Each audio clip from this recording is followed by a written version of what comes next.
There has been a Russian push to the south of Donetsk city around the town of Vuhledar that has gone extremely badly. Ukrainians have been almost gloating over the videos online of Russian tanks exploding on mines there. But the situation around Bakhmut, which has been under Russian pressure for 7 months now, major Ukrainian-held town in Donetsk region, it looks as though the Russians are coming closer to encircling it, though they're still quite a long way off fully encircling it. But the news today was that the Ukrainian commanders there decided to close off the city even to humanitarian workers. Media won't have access either. Humanitarian volunteers, including foreigners, one American was killed there last week, actually had been operating 3 aid centres where the few remaining locals in Bakhmut could come to warm up and get some food supplies and so on. The army now says it's going to have to do that work itself because the situation is too dangerous, they say, for any civilians to be there. And they say that's because of the increased risk of street fighting in Bakhmut, notably because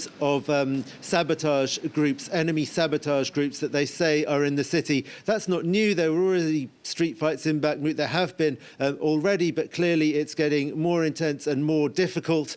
The Ukrainian armed forces officially say that they are not giving up on Bakhmut, but when reporters have been talking with soldiers there lately, some of them seem to be suggesting that it may be possible that Ukraine will end up losing that city. And what is clear is that the army has for months now been building up the defences further into the part of Donetsk region that Ukraine controls beyond Bakhmut, so that if the Russians were to manage to take that city and try to go beyond it, they'd find themselves coming up against some pretty strongly reinforced Ukrainian defences.